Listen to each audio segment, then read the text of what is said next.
Normally I release everything, maybe cut out some personal information. There will be some cuts in this, so Thank you. It kind of will help explain to the audience, why there's so many edits in this. We were talking, before we started recording, that you do suffer from memory loss. Yes. Did you go into that a little bit, or is that too personal? No, I'm definitely can go into it. I'm actually trying to heal from everything. So because of the coma in 2009, I had to try to regain my memory, and I had to learn to walk and talk again. And now I have endured some seizures and some other issues, medicine that hasn't been available. So what that's done for me is that has basically taken my past and jumbled it all up, and I can't find anything. People don't understand how important memories are to who you are. I just appreciate you for kind of cutting it up and making sure that I don't sound silly. Welcome back to Myths, Monsters, and Mullets. I am your host, John Methenkamp. If you have a paranormal encounter you'd like to share, you can email me at mythsandmullets@gmail.com. You can also find me on Facebook. You can send me a message there, or just leave a comment underneath one of the videos. I'll find a way to get a hold of you, and maybe we can have you on the show. And when I say paranormal, I mean anything. Cryptid, UFOs, ghosts. Maybe you saw a Loch Ness Monster. Whatever it is, I want to hear it. If it's weird and supernatural, email me. Really appreciate all the support I've been getting over the last few weeks. Don't forget to hit that subscribe button, like it, share it, comment. Tell your friends about the show. That's the only way we can grow. Make sure you're checking out the descriptions on all my videos. Listed down below, you'll find all my favorite podcasts. We have Nevermore Hollows, Drunken Cryptids, Chumming with the Spirits, Lodge Tales, Unlocking the Paranormal, and a new one, Ghost Gossip. On tonight's show, we have Jena Grover. She's a member of the She Squatchers, and this wraps up 5 weeks of She Squatcher episodes. Make sure you're going back and checking out the other 4 weeks so you can get the full story. I really do appreciate all the women coming back in and doing a one-on-one interview with me. You probably noticed at the beginning of the episode is a little different, but Jena wanted to explain why the episode was so edited this time. Because normally I just record the episodes and I upload them with very few edits. Upcoming episodes include researcher and experiencer Todd Neese. Probably heard of him before. We also have the Bigfoot Finders, a really interesting encounter out of New York from Rich. And then after that, we're going to go off the rails with actress Mel Heflin. She's had some paranormal encounters and stars in a lot of horror movies. We also have an interview with our new friends Hunting Ghost and Making Toast. It should be called an Off the Rails episode too. Still have plenty scheduled to still do interviews for. Plenty of content coming up, so stay tuned. Hope you're enjoying the new intro and outro music. Please leave a comment down below. Let me know what you think of it. And with that, let's start the show.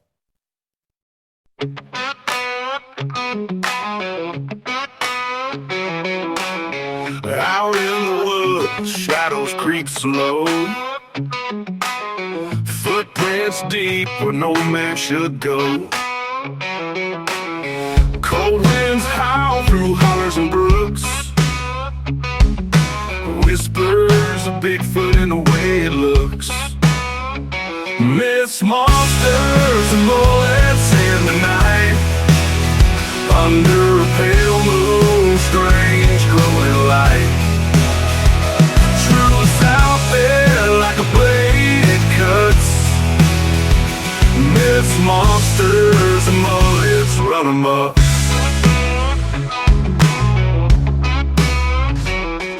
Welcome back to Myths, Monsters, and Mullets. I am your host, John Methenkamp. On today's show, we have Jena Grover from the She Squatchers. If you watched the episode that came out on the 14th of May, you'll have seen her and the rest of the crew come into my live. But tonight, she's come in and we're going to do a one-on-one interview. So Jena, why don't you tell everybody a little bit about yourself? Well, let me see. My name is Jennifer Grover. I grew up on a farm north of Glendon. I've been traveling my entire life, and I've also been trying to communicate with spirit. I've been trying to find cryptids. I've been basically turning life into an adventure. Yeah, I've noticed from, the searching for Sasquatch videos and especially the which one was it? Um, I think it was the one that was just about you guys. Oh, yeah. Yeah, that you guys have one that's just about the she squatchers. So, and I kind of got that feeling about you that you're, just looking for answers. Yes, yes. And life has so many unanswered questions. I mean, you've got cryptids that, I don't believe in every cryptid. No, I'm just saying that. But the ones that I do believe in, we definitely have found proof. Um, I've seen things that I would have thought someone was crazy had they told me. So, and So, it so actually, sorry. I'm sorry. So, what got you started down this path? I was never really into cryptids. I was always into the spirit world, communicating with spirit, trying to find evidence so other people could see that there is this communication going on. I would do seances and use the Ouija board, and, we had ghosts in our house. And so, there was just a plethora of things that got my interest in spirituality and cryptids. But it wasn't until I got older, when I moved down to Texas, that I found out about a cryptid called the chupacabra. And when I went down there, they were telling me in it, and they said, "Don't say it 3 times." And I was like, how can I not now? So I went chupacabra. And they were like, "No." And it was so funny. They were very, very sensitive about this subject. And then I said chupacabra for the second time, and they were like, "No." And yeah, they were just so scared. So that actually kind of interested me in a cryptid, but I never really thought that Bigfoot existed.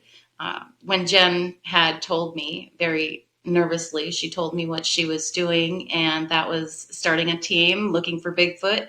She told me about her first adventure, and I was sold. I didn't believe in Bigfoot. I didn't even know what Bigfoot was all about. I didn't know anything about Bigfoot. And I was just up for the adventure and the exercise and the camaraderie, because at that time I had just gotten out of a coma. I had a near-death experience. I almost died, and yeah, I was looking for a new lease on life because the old one was gone. Wow. Is it too personal to ask what happened?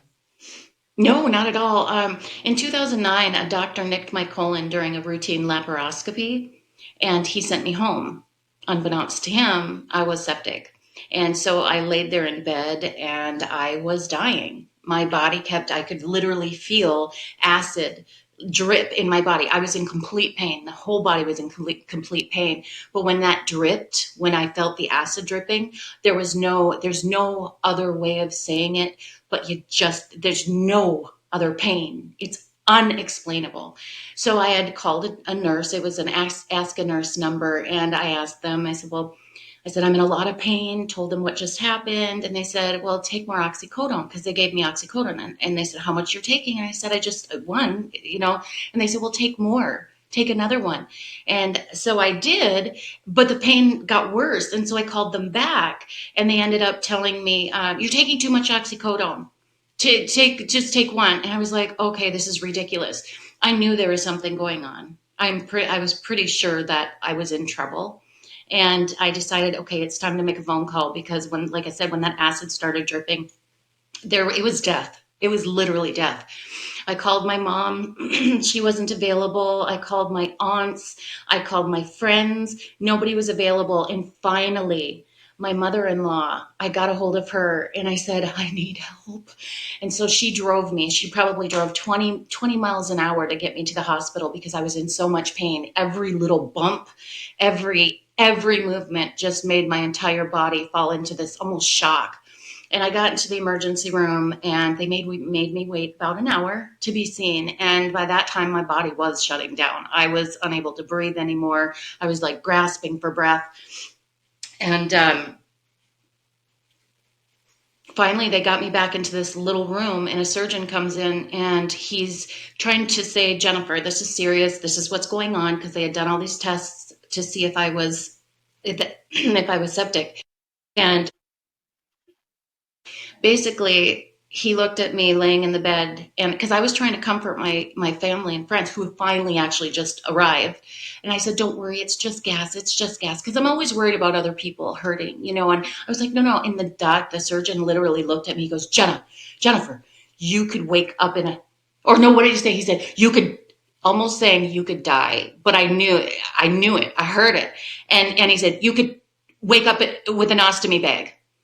And I was like, at that point, you're just like, you're gone, in your mind, you're just like, whatever it does, you just got to make it through. So anyway, they started wheeling me out on a gurney toward the surgery area. And I just remember at that point, my body was completely shutting down. My whole body was shaking, and I was losing life. And after that surgery, they had emergency surgery. And after the surgery, the doctor told my mom, he said, I'm so sorry. He said, we've done everything humanly possible. It's up to God now. So that was an amazing experience. As hard as it was, it has changed my life significantly. Wow. Holy cow. Yeah, I'm still healing from it. I still suffer from chronic pain and chronic nausea. I don't tell people this because I don't want people to see my struggles. I want them to see my successes. We all have struggles, we all have struggles. Life is hard for all of us. There's not one person out there that can say, I have a great life. It's been so easy. No, that doesn't exist. It's just about what you do with the struggle, how you get over that struggle. And I'm still doing it. So. Yeah. Wow. So you mentioned that you grew up in a house that had ghosts.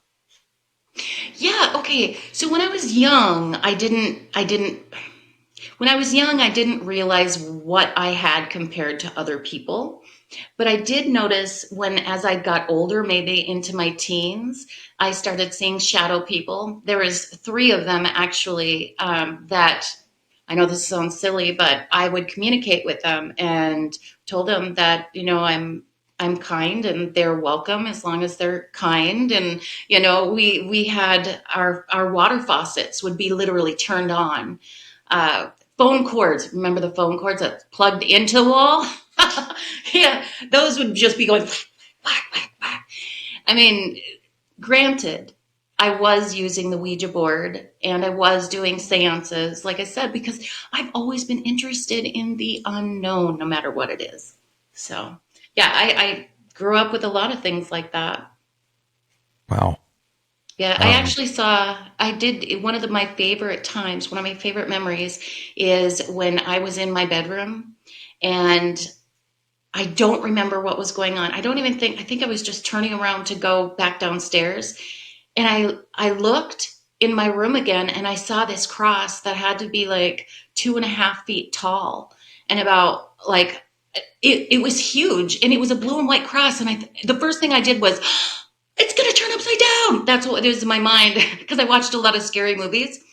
And so I ran away from it. And I kick myself now because after the initial shock of everything, seeing this cross on my wall, I had to go back up and decide, okay, is this from the lights outside? I basically went out there and I investigated the whole scenario, and there's no possible way that anything could have made that cross.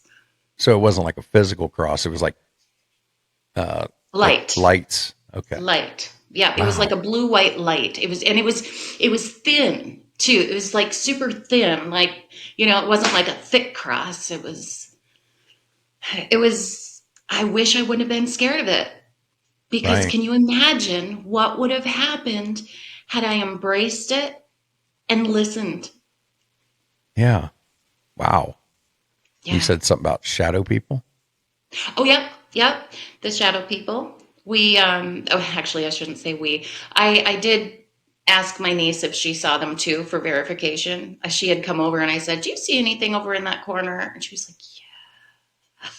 So we talked about it. I was like, oh, that's so cool. And I have to say, when I was communicating with them, I actually did bring a book over and I did read to them.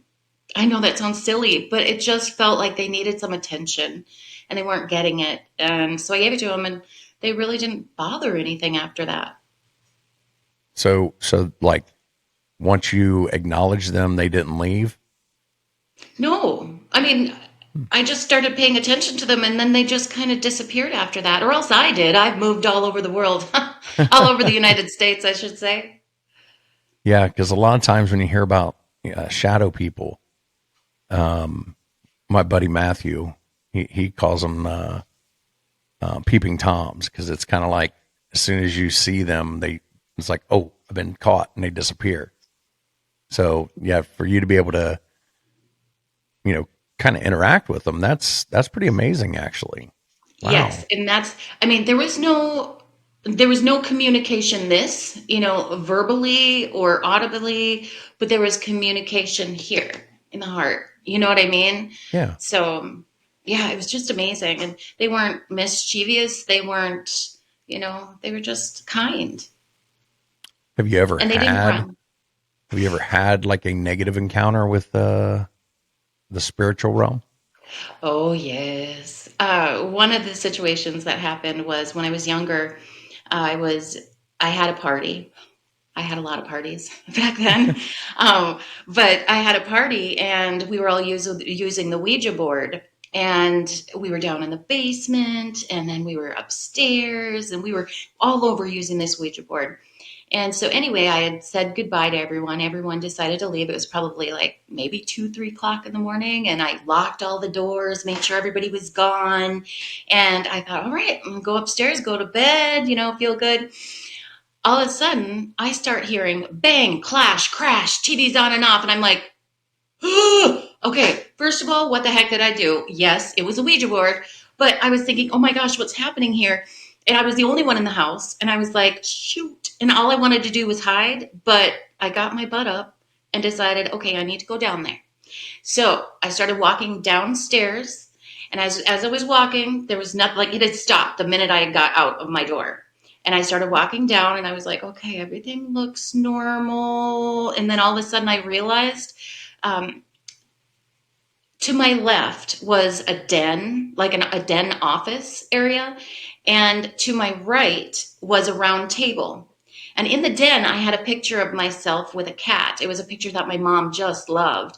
And in the living room and dining room area was a cross that my brother had given me that had been passed down through our family, and as a form of protection, because he found out I was using the Ouija board, and he was like, you know what, Jenna, I'm going to give this to you, just use it. Anyway, what had happened is, as I was walking down the stairs, I looked around and I thought, okay, everything is fine, nothing's going on. And then all of a sudden I looked at the round table sitting right next to me, and there was a picture of me with the cross hanging around it. What I didn't tell you earlier was when we were using the Ouija board and we were having the conversation, I talked to someone called the judge, and he wouldn't get off the Ouija board. And so I had literally taken that cross and I slammed it on the board, trying to get it to stop. And it did. So I'm wondering, I don't know what happened, but I know I've been protected many, many, many times from death and from being hurt. Holy cow. Yeah. Oh.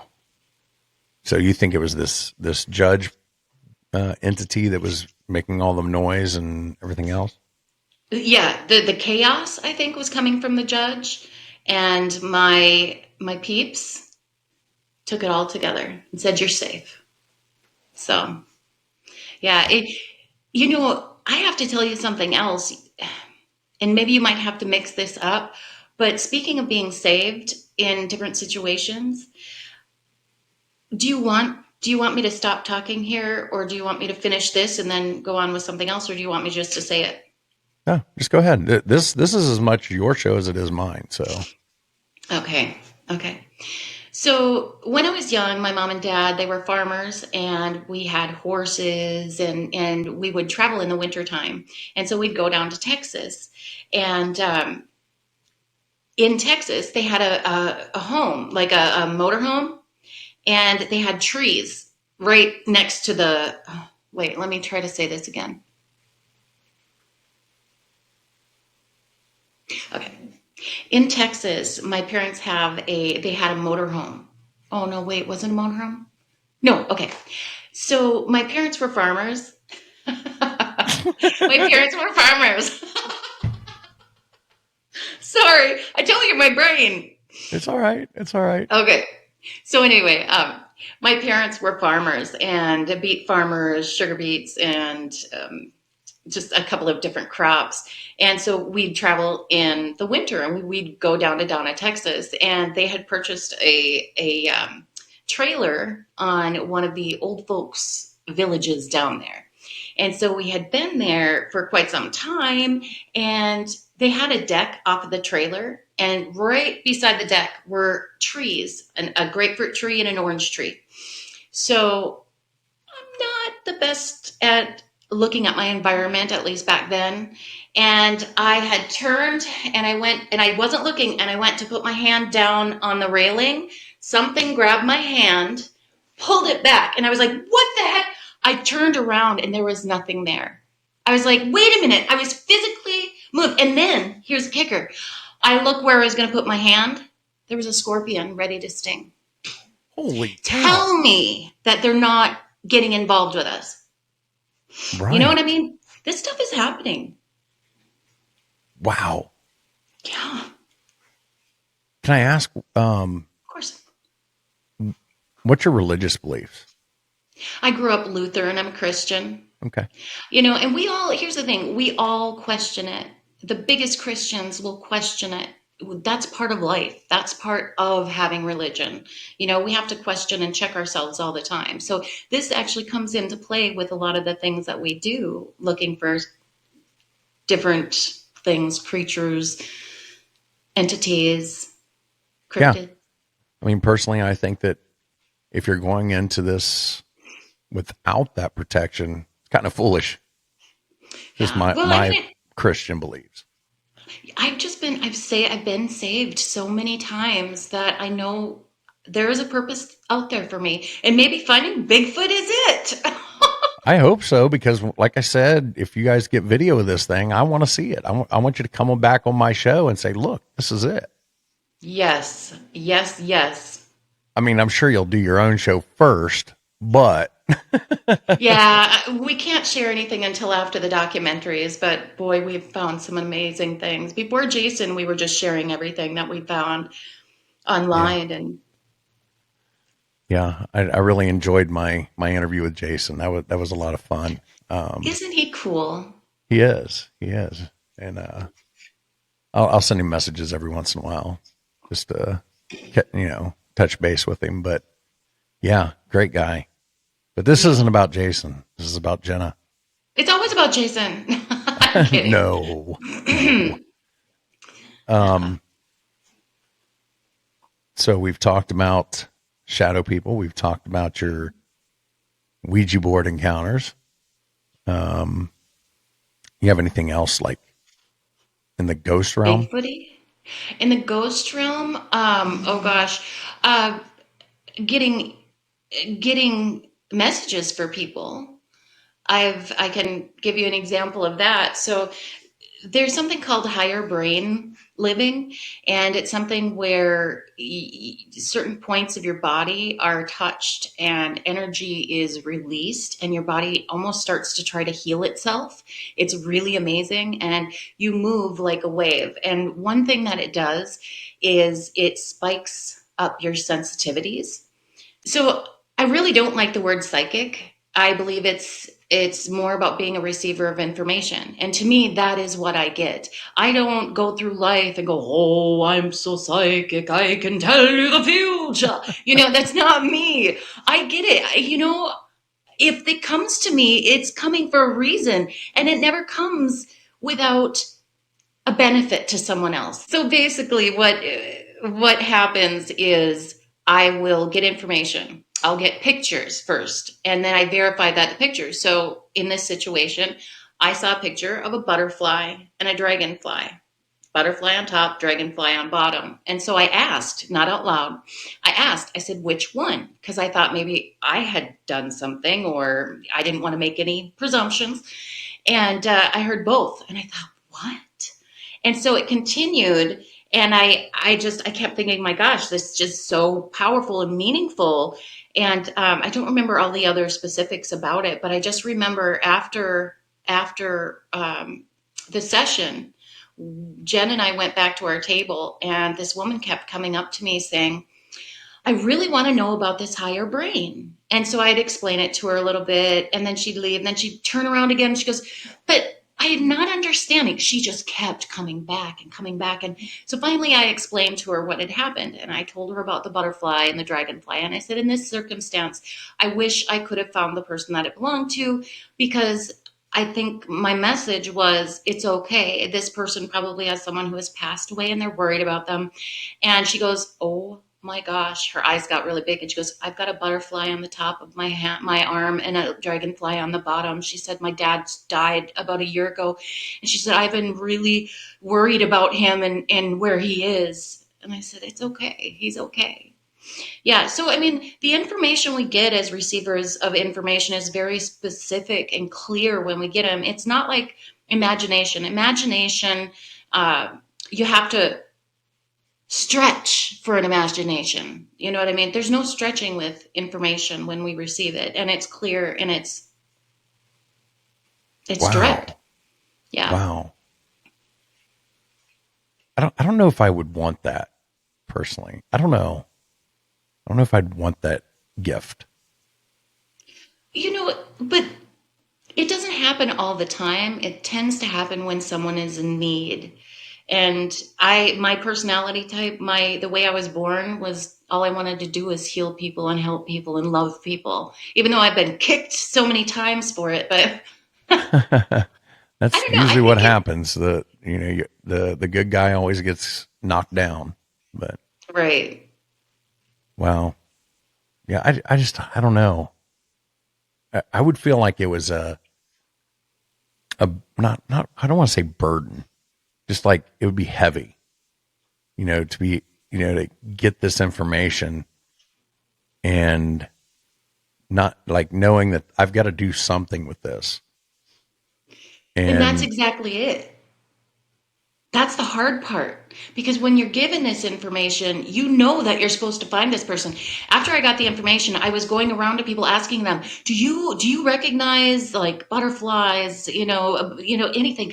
Nope, nobody could, but she got to me. So they come to us. It's not something we have to go to people, but I get it. I understand the heaviness that can come with it, but my life has been very heavy, and I feel like I can really identify and be good to people and help them by this. Yeah. Yeah. Wow. Yeah. Okay. What about UFOs? Okay, I'm going to tell you something. Nobody knows any of this, so you're probably going to be the first one to have a real Jena Grover experience. That's what I'm here for. So, all right. When I was young, I was probably maybe 5, 6, 7 years old, and I would have a reoccurring dream it seemed like every night. Every night I would find myself walking out to a tree line, and I go right past the tree line, and there would be a silver egg-shaped thing and I knew I was supposed to go in it. I don't remember the doors open. I don't remember really how I got in, but I remember I sat there and it only fit me. Like it wasn't made for anybody else. I was small, I fit in it.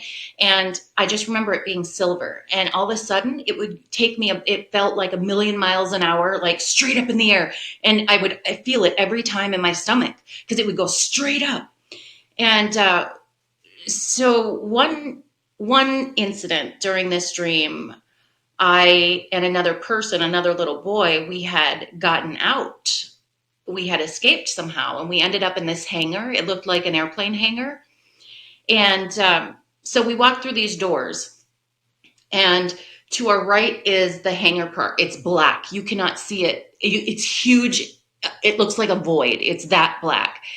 And when I look at the doors across from me, because there's two sets of double doors, the double doors that were in front of me, these people, I guess, were bringing in what looked like funeral boxes, like wood boxes that you'd just use for the cemetery. And I was just like, what in the heck?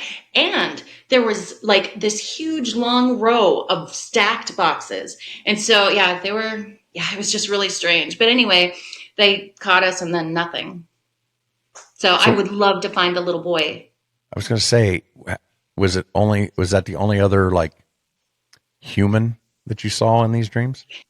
See, that's the thing. I don't know if they were really human, because I mean, they were far away, but they were human-like. But I kept looking at those boxes thinking, my gosh, that's like what do you call those funeral boxes? I can't think. Casket? Casket. Looked like a casket. It looked like a bunch of wooden caskets everywhere. And the weird thing is, they had a row behind the caskets, the line of caskets. They had a row, like a blank row to walk. That's where we were hiding, behind the casket and some boxes. But the little boy, was he human? Yeah, he was my age. We were about the same size. Oh. So was he the only human that you saw then? That the only other was person. A human? Yes. And then every time I would wake up from my dream, my body would be completely flat and it would go like this against the bed. Like I was dropped from like an inch above. So in saying that, I tell people that they were dreams, but I'm starting to realize I need some regression, hypnosis. I really want to find out, because when I was in my near-death experience, I also was speaking with a silver sphere. So silver to me means a lot of dreams. I've had a lot of reoccurring dreams.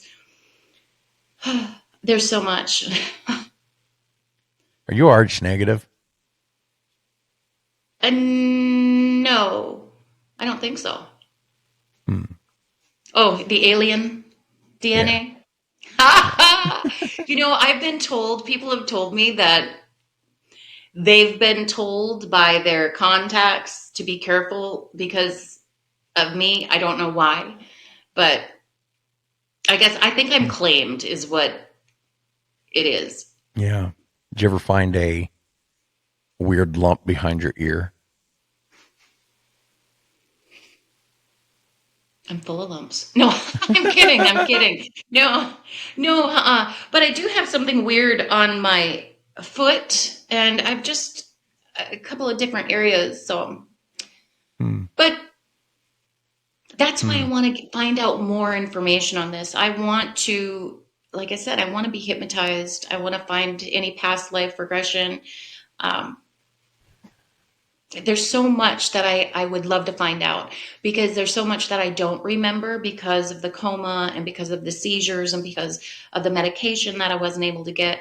So I've lost so much, but it's fun talking about this.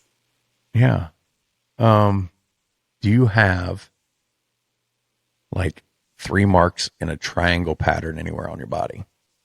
Oh, probably. I'm full of I'm full of moles, but I don't know.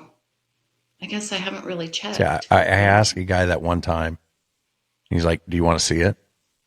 And he lifted his shirt, and he actually did have a perfect triangle. Were they moles or were they scars? He said they formed just like after his UFO encounter, but they were just like these dark spots. I don't know. I couldn't tell, through the interview whether they were moles or if they were freckles or what they were. But he said he did not have those until after his abduction. Interesting. Yeah. So I always ask people when they have UFO encounters if they have a triangle mark on them somewhere, because that was the first person that ever said, "Yeah, look, I got this mark. And I haven't even checked my body. I may. I mean, I don't look at my body a lot. I'm too I don't, busy looking at the trees. I was talking to somebody else about that the other day Yeah. because we'd brought up the thing about do you have the triangle marks? Hmm. I don't think I've ever looked myself over, other than, maybe my arms or, I see my Right? face in the mirror every day. The The guns. guns. Right. Do you, do you get into the martial arts like, Tammy does? No, she's a freaking beast and I love her. I'm actually, as part of my training, because I've gained a bunch of weight because life happens. And so I've got a gym in my garage. And so I've got like a punching bag. So yeah, so I'm all about boxing and, yeah, I'm not worried. Let's just say we were not worried. Yeah. Yeah. I would have said I wasn't going to talk about Jason, but he did mention that, you guys can handle yourselves. Oh yeah.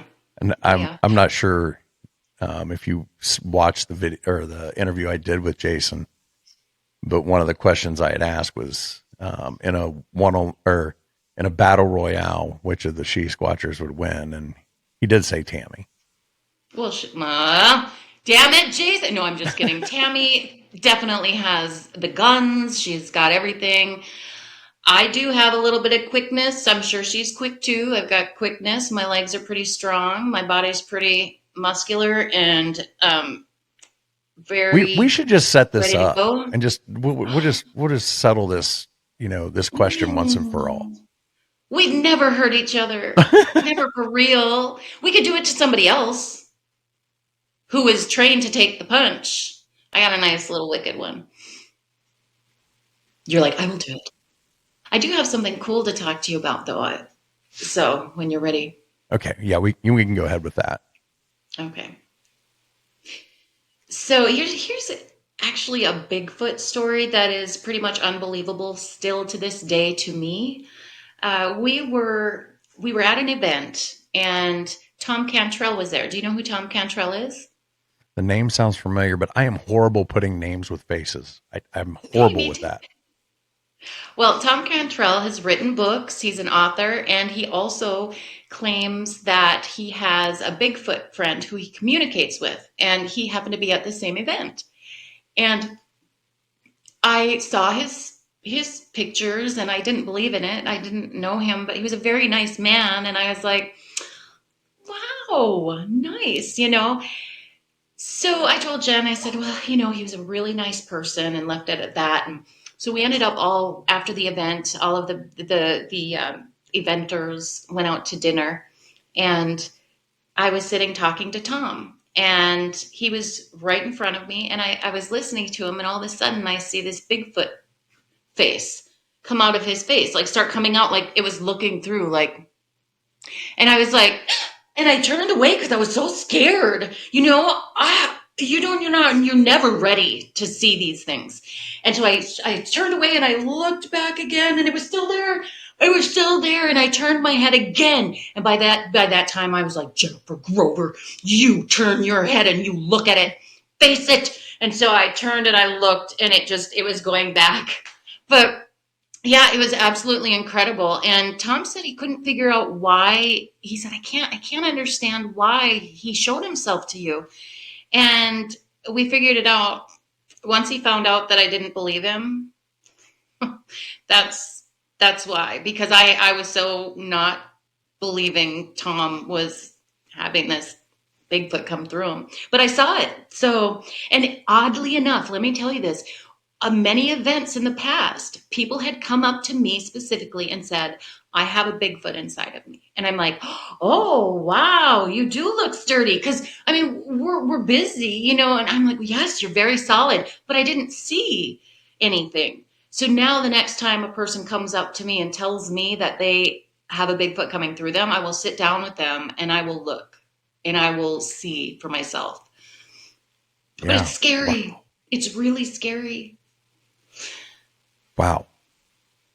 See, and that's the kind of thing like I was saying before, I don't know if I'd want that burden. I really don't. Like, I think it would freak me out. So, and I you're think stronger than me, I think. Probably kick my ass. not mentally. I don't know about physically. I don't know. Maybe both. Maybe both. Oh, you're so sweet. Well, you got to be younger than me for one thing. So, I just turned 51. How old are you? no way. Yeah. March 10th, 1974. Yeah, I'll be 49 this year. I really, Oh, you're kidding. You yeah. look young too. I really thought you were like 43, 44. And Oh, I'm not thank saying that to kiss your you. ass because you're on my show. I really thought that. Yeah. Thank you. I appreciate that. Wow. Okay. Well, Maybe I I'm sleep not on my good at back. guessing ages, I guess. Along with not being I'm able not to remember either. names and faces. Oh my gosh, are we the same? Are we brothers and sisters?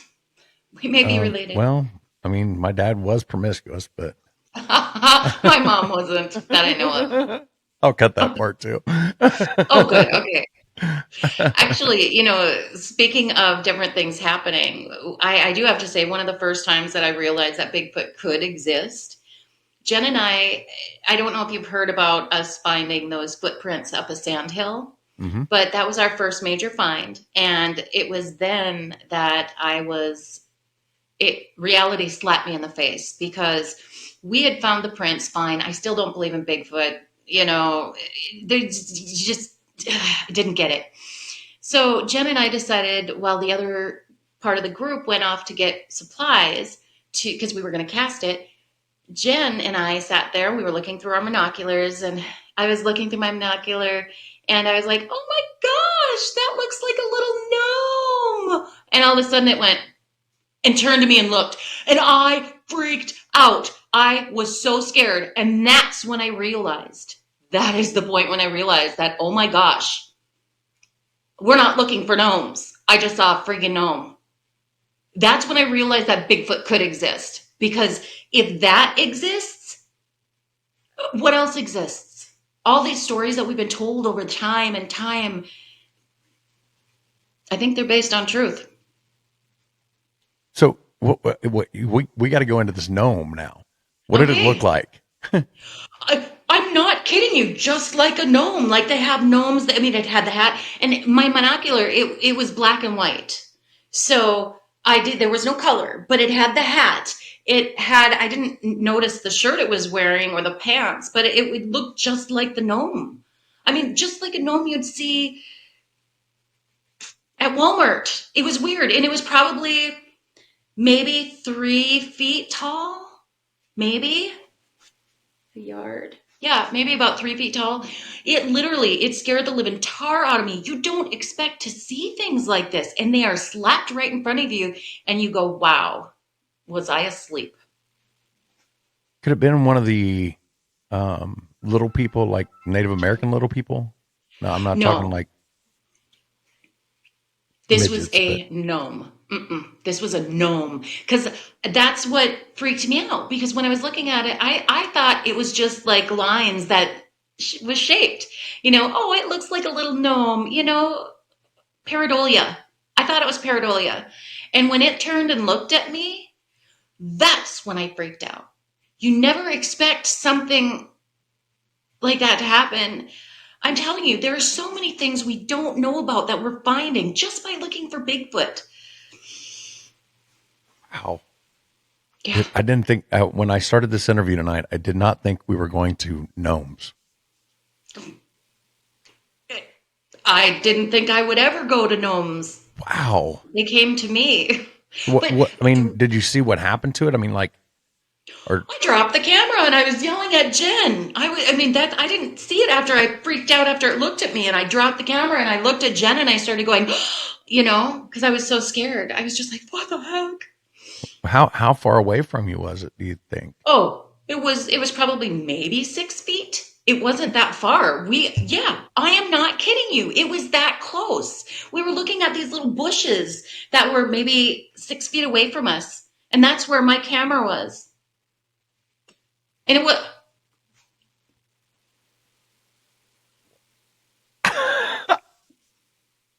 I know, freaked me out too.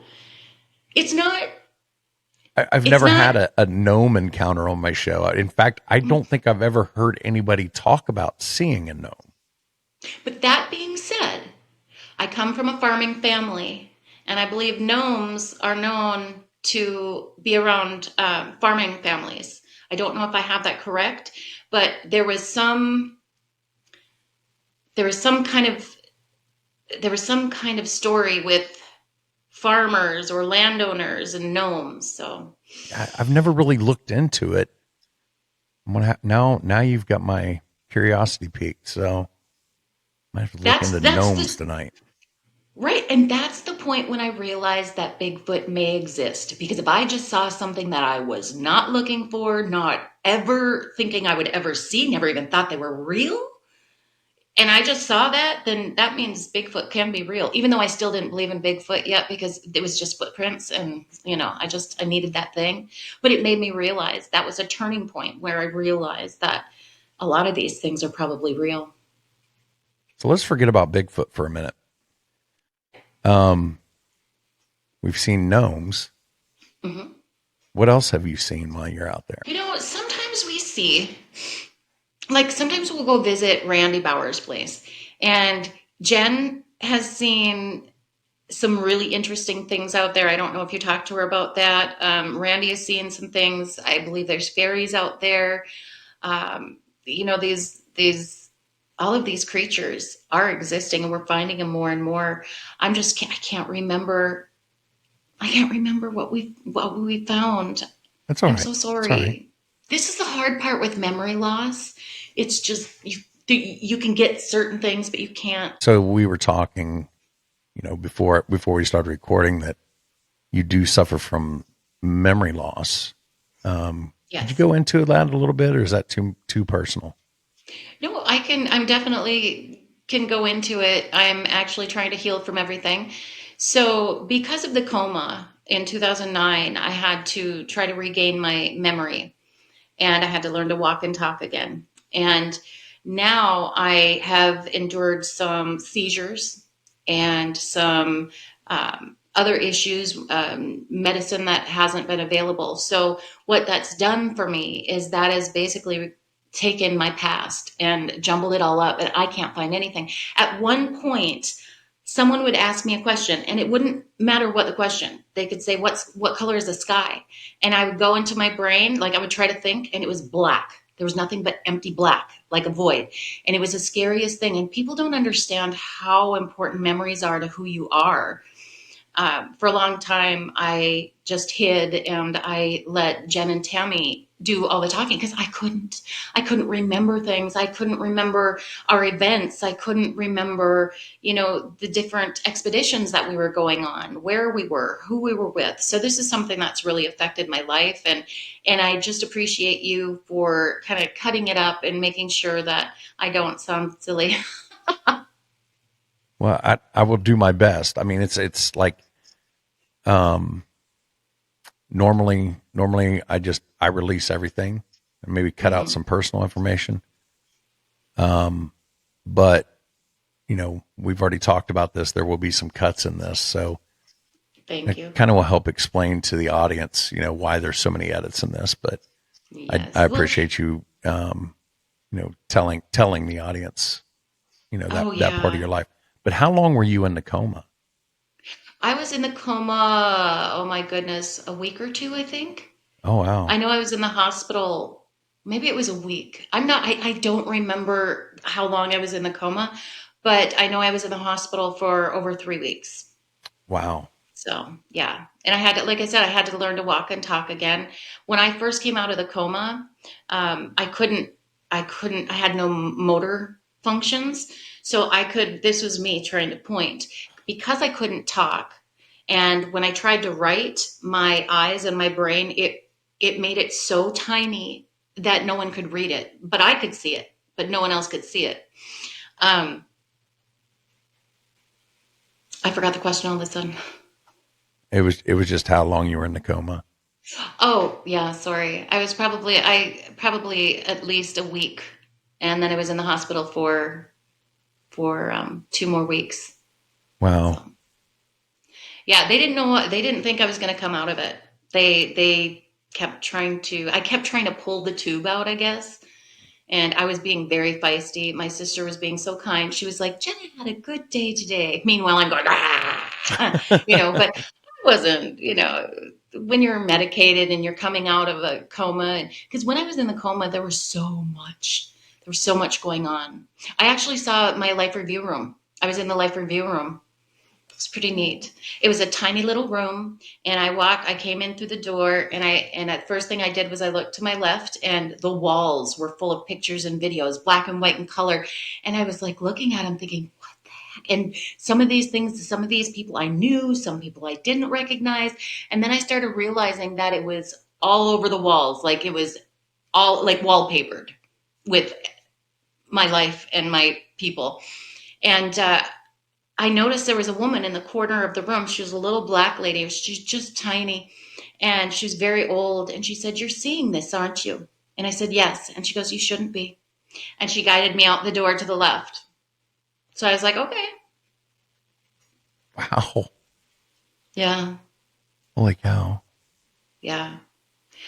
Life is very interesting. Yeah. Yeah. I really do appreciate you opening up like this. Oh, you're welcome. Because I figure if I'm... No, go ahead. Oh, I was just gonna say, I figure if I can get through this, then maybe that will help someone else try to get through what they're struggling with. Especially medically, because medically it's the hardest thing to struggle back because you're alone. You're alone. No one will ever understand, and that's kind of like life. No one's ever going to understand what you say. They're going to take what they want from it. Same thing with situations. Yeah. Yeah. Wow.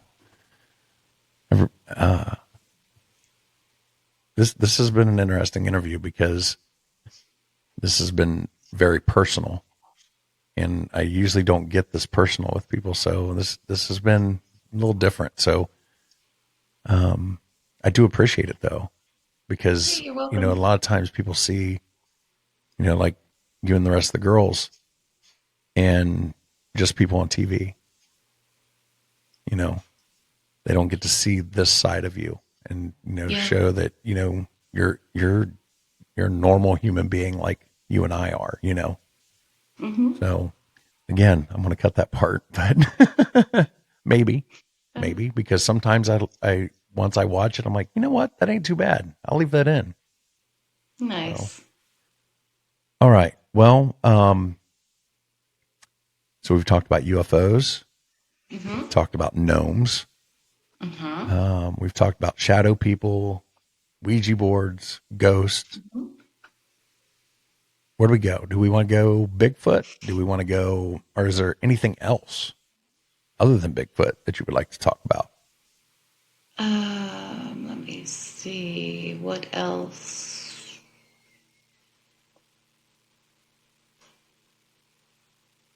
Yeah, my mind draws a blank. That's all right. If you ask me questions, I can try to answer them. But to find something up there is like pulling. Okay. So we didn't talk much in the group interview, and that was the reason I wanted to have you back on, because I didn't feel like I spent enough time with each of you. Let's talk about the first time you saw Bigfoot. Okay. Actually, that was the first time I saw, I think, Bigfoot, was the straight up face when it came through Tom Cantrell's face. As far as seeing Bigfoot at Randy's house, it was such a quick moment glance that I didn't get any specifics. All I know that it was dark, and I had seen a Bigfoot behind a pole. It was an electrical pole, and Jen had just talked about her seeing this little, she saw a golden one, like a reddish golden one, where I saw the black Bigfoot. Unfortunately, we didn't get that specific, So what's been your most intense Bigfoot encounter? Oh, goodness sakes. You know what? I will tell you, it's not as far as intense. One of my favorite, this is actually the point where I decided Bigfoot does exist. So Jen and I were off. We were visiting Greg Yost. He goes by Squatch Man. I don't know if you know him, Is but hi, he's in Squatch Indiana, Man. right? Yeah, yeah. Yeah. Well, we had gone there, and this was right away in the very beginning of She Squatchers, and he had brought us out to a particular area. He said that was his spot, and he took us, and we were walking, and he was showing things that had been ripped down and put up, and we were like, "Wow, this is so cool." And on the way back, we start walking, and all of a sudden, Jen points out, she goes, "Oh my gosh, that looks like a hand." And I run over there really quick because I want to see. And I thought, this can't be. So I looked at it. And as I'm looking at it, I'm like, shit, this is sand. It was sand because there was a small dried up riverbed right next to it that I found out later. But it was sand. So I knew if I went like this, that handprint would just come on down. And my next automatic thought was, I need to sniff it. So I sniffed it and it smelled like grubs and worms and fishy, and that's when I made the realization, why would this smell like this? And then I found the dried up riverbed. So, I mean, anybody could be looking for slugs and snails and things like that. But yeah. And here's the kicker. Greg Yost is very, very tall. He's very big. He put his hand up to that handprint and it towered over his. Really? So that's when I decided, okay, yeah, it's a sand handprint. It smells like it does. And the fact that this hand was so much bigger than Greg Ghost's. It was just that was my realization. It's kind of hard to tell from the videos, but I would guess he's probably 6'5", 6'6", somewhere around in there. Yeah, he's really tall. He's very thin, but he's got huge hands, which was the basis. Wow. Yeah. What about? Have you had a? Well, yeah, you did. We already answered that question. Let me do a different one.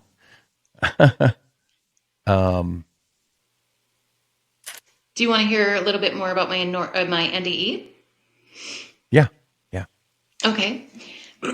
So when my NDE started in this meadow, well, no, let me start over. I ended up in this meadow. Now, in the meanwhile, I'm in a coma or on the gurney or wherever I am, but physically away, mentally, I am in this beautiful meadow.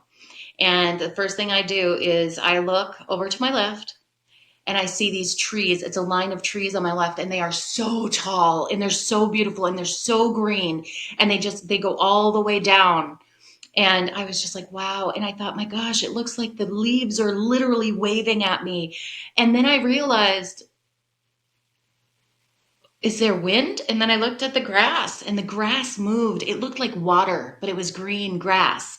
And I was just like, wow. And with that realization, I realized that these things were moving, but I didn't feel any wind.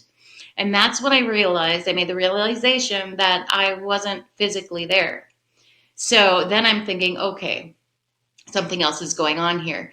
So I'm looking at this line of trees, and where the left line of trees is ended, there's another one which starts in front of me going this way. And as I watch the trees, I look, and there's a man on the horse, and I'm thinking, actually, I'm not thinking, I'm just watching. And as they went down this path, right next to the tree line. It was a stone path, by the way. As they were walking, I noticed there was a little boy on the back, or two boys on the back. I think there were one or two. And they were on this horse, and it was walking toward a little entryway where the trees, where the lime trees met, but there was a little spot, like a gate. So I watched them, and they were just about to the gate, and all of a sudden, and I think it was Jesus Christ, he looked at me, and we locked eyes, and it was as if someone stuck a vacuum in the back of my back, and my whole body went and sucked. But it wasn't a body, it was spiritual. Speaking of, I forgot to tell you about the little boy in my dreams, but I can do that too. Yeah, go right into it. Okay, so since I've been young, I've had a boy that comes to me in my dreams, and he has taken me on traveling. He's traveled with me all over. He'll bring me to a church, but then he'll show me the back entrance, like the sneak passageway, and then he'll bring me down places and show me things. One place there was tables full of things, old things, and it looked like an old junk stuff. But I was just like, wow. And I was just looking at it. And this is the thing he would do. He'd bring me places and he'd show me things. One of the first places he brought me to was a little yellow room. And how we'd get there is he would bring me into a white room, and there was all these CVC pipe looking things, and they were all over in front of us. And he'd point to one and he'd say, okay. And I'd be like, and he said, go. And I'd be like, I can't, because I'm still attached to my human form. My mind thinks that I still have a human form. And he goes, yeah. I said, I can't. And he goes, yes, you can. And then I'll remember. And then my entire self will just, and then it'll go through, and then it'll bring me places. So the first place he ever brought me to over and over and over and over again was this little yellow room. And we'd sit in there and play and play and play. And see, I'm a dreamer. I've dreamt my entire life. But but he'd bring me different places through those CVC pipe looking, and I believe those are portals, entryways to different places. So yeah, he was amazing. This is when you were a little kid? Yeah, but it's gone through. My last dream about him was a couple of years ago, and I don't remember what it was. So he has come back. I mean, it's not just youth. It's kind of going through. I know what you're thinking too about the boy up in the ship. Oh, you know what you just reminded me of? When I was in the hospital, when I was during my NDE, I was standing, and Jesus Christ and Lucifer were standing. They both had staves. And I was like, ooh, I didn't know what was going to happen. So they start fighting over me, like they're fighting over me with stabs. And I saw Lucifer take a stab and went across Christ's face. And I was like, oh no. And they started going in a circle, and they were going so fast. It was like they created a tornado with their fighting, and because they were going around and around and around. And all of a sudden, this is going to sound amazing. All of a sudden, it was like God's hand went down and punched through, and he lifted up a little boy. And I don't know what that means. Was it the same boy that comes in your dreams, or? No, it can't be, because I don't know. I mean,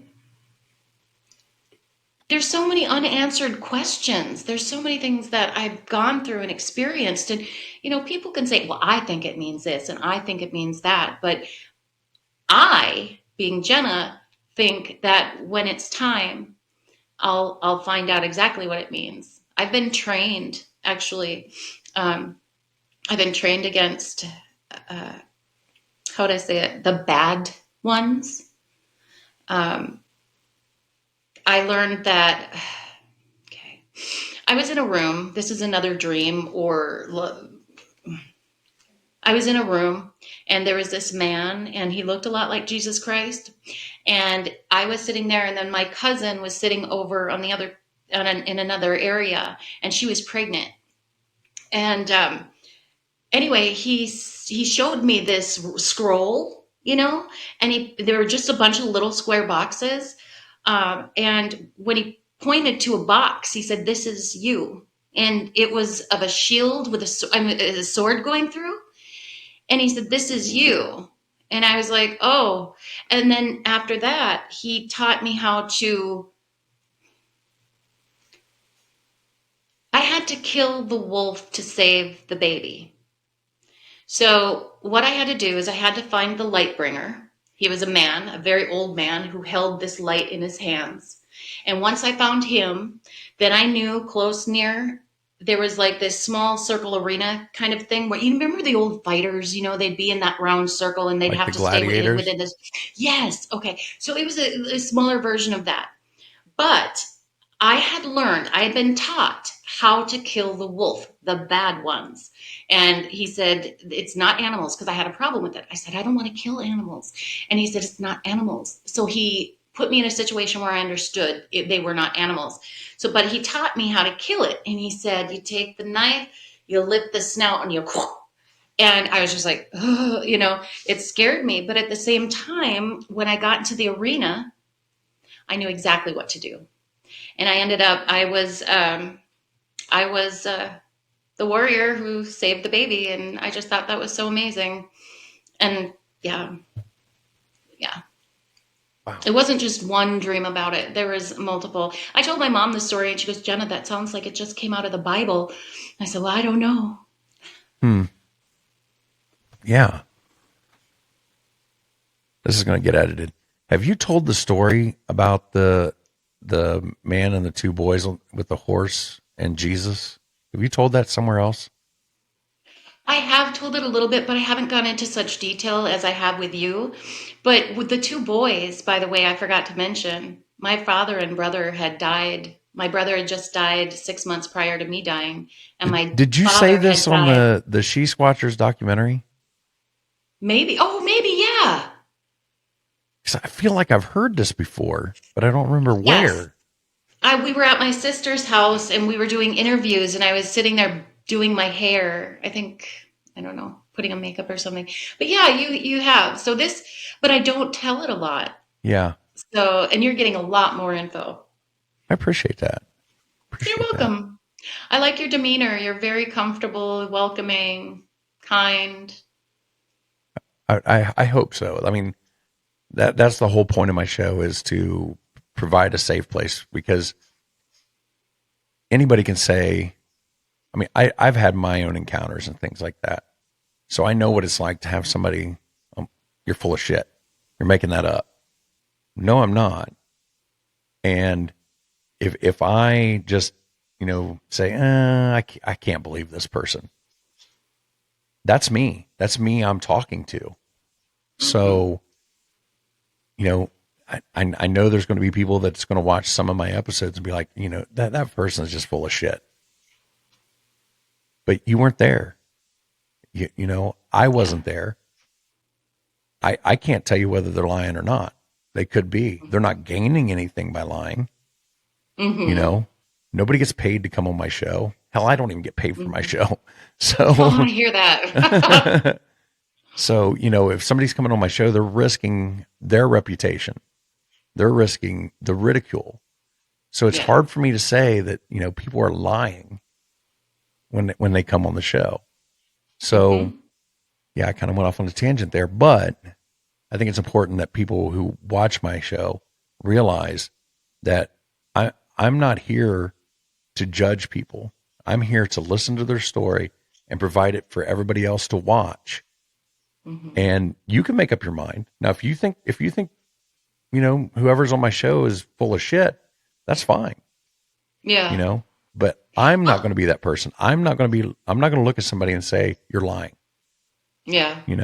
Unless I was there and, I could say, no, that didn't happen. But I wasn't there. I don't see things. It's your truth. Mm-hmm. I'm allowing you to tell your truth.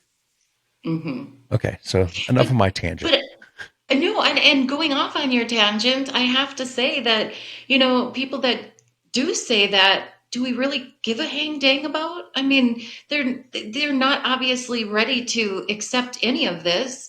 And the fact that you said, they weren't there.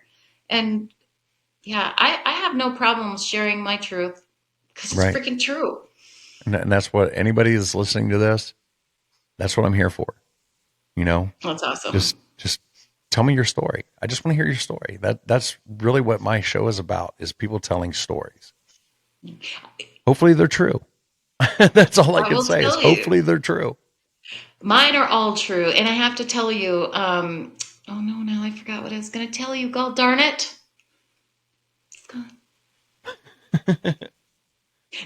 My thoughts just part ADD, fine. I think. That's fine. So. Oh, that's what I was. Oh, go ahead. No, go ahead. No, I was just going to mention, this is what I was going to say before is, the things that are happening to me, I would probably hear it from someone else and think, really? But like you said, when we know our truth is true, then who's to say what they're experiencing isn't? So Right. I don't want to judge anyone. You know, if someone believes it and it has happened, then we're here. Right. And I'm leaving all this in because I think it's important for people to hear this.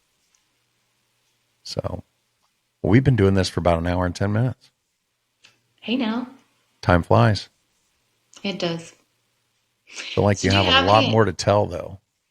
I do. I was just going to say, do you have any other questions? Because honestly, when you ask questions, it helps my brain. Like Yeah. it's hard to find something, but when I have something to look for and Right. pull from, it really helps. I'll tell you what. Would you be willing to do another interview? Sure. Maybe we can like touch base a little bit more. And because I don't prepare. I don't, because I want this to be a conversation.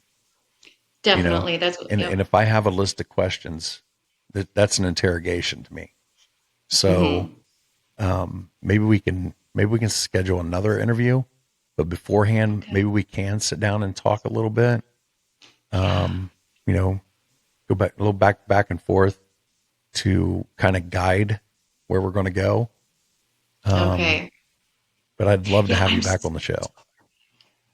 I would love to be here. Yeah. Okay. Well, I think this is a good place to wrap it up.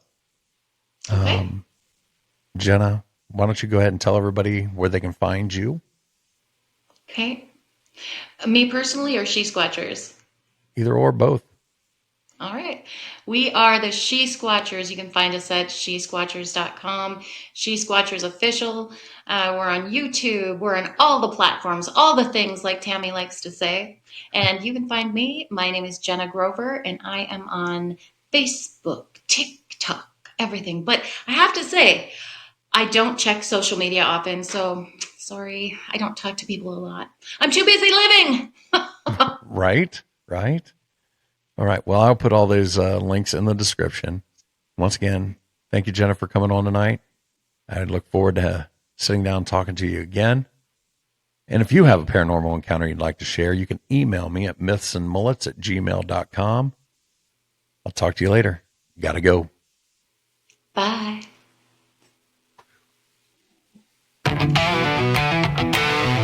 Shadow in the pines lurking in the dusky air. Bigfoot stomps through the woods like he don't care. Lights in the sky flash green then blue. Aliens descending with a secret or two. Whispers in the breeze, cold fingers down your spine. Ghosts in the graveyard, twisting through time.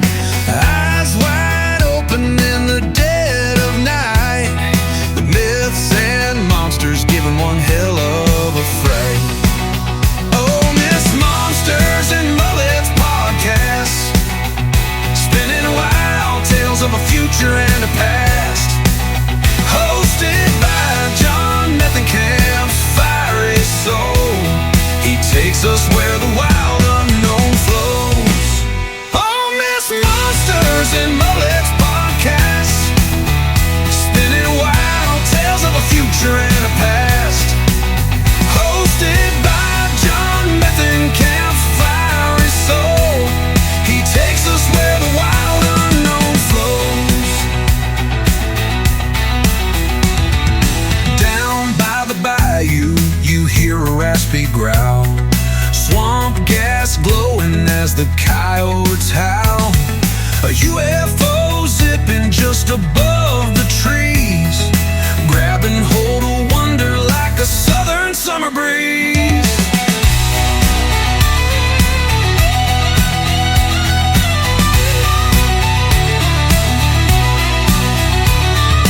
Some call it crazy, others call it a lie. But listen real close as the truth passes by. The lines are blurry, the story's bold. John Methenkamp spins them into southern gold.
raspy growl.